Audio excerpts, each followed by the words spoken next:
Right now, almost every country in the world is drowning in debt. America's debt has passed $38 trillion. Europe is already carrying trillions of dollars in debt. Japan has been surviving on massive debt for years. Even oil-rich countries are in debt. But there's something really strange here. If everyone is in debt, then who's actually getting the money? That's what we're talking about in today's video. Because the modern financial system works in a much weirder way than it looks from the outside. In reality, the world is largely in debt to itself. But that doesn't mean everyone benefits equally. A debt is no longer just an economic burden. It has become the foundation of today's system. Wars, crises, economic booms, collapses. Underneath all of them, there's debt. And the most interesting part is this. The deeper you go into this system, the more you realize there isn't one clear bad guy, because everyone is both a debtor and a creditor. So how did we get here? For that, we need to go back in time a little. The year is 1694. England is at war with France. But there's a serious problem. The government is running out of money. The king goes to merchants and asks for loans. And in return, he says, "I'll pay you interest using the taxes I collect in the future." And just like that, one of the most important financial events in history takes place. The Bank of England is created. This changes the entire system, because now governments can start spending money they don't actually have yet, and lenders receive government-backed bonds in return. So the foundation of today's modern financial system is actually built during wartime. Then other countries start using the same system: France, the Netherlands, America, especially the United States, which financed both its independence war and later expansion largely through debt. And over time, an interesting perception appears. Debt is no longer seen as a sign of weakness, but a sign of power. Because if you can borrow money, it means people trust you. Empires once fought wars to collect gold. Now they issue bonds and collect interest instead. The battlefield slowly turns into balance sheets. And today, the scale of this system is unbelievable.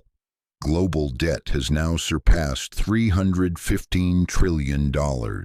That's roughly 3 times the size of the entire world economy. And every 100 days, another $1 trillion of debt gets added to the system. So who's lending all this money? Let's start with America, because U.S. debt is no longer just America's problem. The entire global system depends on it. And the crazy part is, most of America's $38 trillion debt is actually owed to Americans themselves. Banks, pension funds, insurance companies, investment funds, and even the Federal Reserve. They all hold U.S. Treasury bonds. So the government borrows money, the financial system buys that debt, then the government pays interest. And that money flows right back into the system again. It becomes a loop. Yes, the debt is real, but the creditor is often part of the same system. And of course, there's the international side too.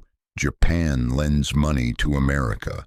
America lends money to other countries. Developing nations store their reserves in U.S. Treasury bonds. So basically, everyone is holding everyone else's paper. Think of it like a poker table. Everyone at the table borrowed chips from each other, and for the game to continue, nobody can stand up and leave. But the most powerful part of this system is even bigger than governments: the markets.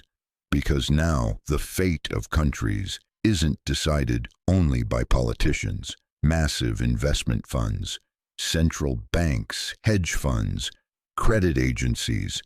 They're all part of the game. And the moment confidence disappears, the system starts shaking. We saw this in Greece. In 2010, the country could no longer roll over its debt. Interest rates exploded. The economy collapsed. People lost their jobs. The IMF and the European Central Bank stepped in to help. But the price was brutal austerity policies. We saw the same thing in Argentina. And in Sri Lanka, too.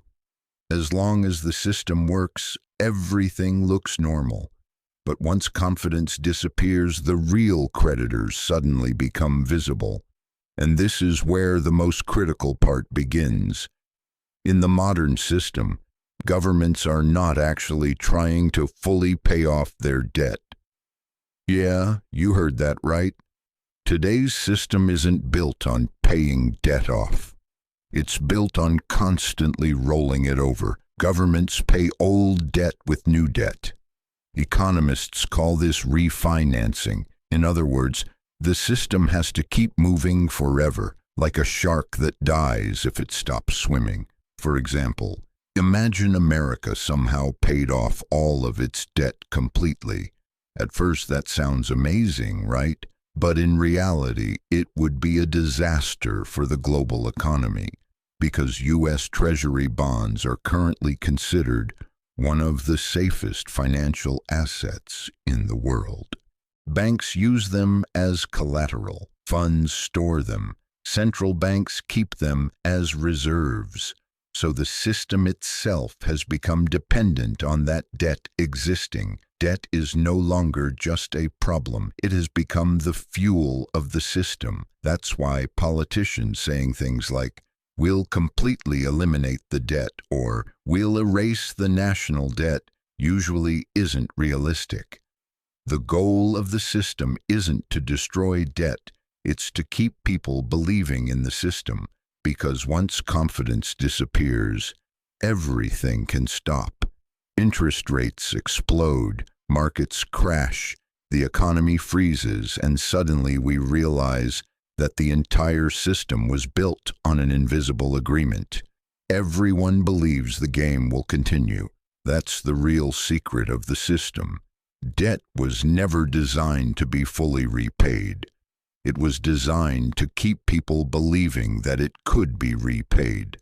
But there's another problem here, too. This system doesn't benefit everyone equally, because interest payments usually flow upward.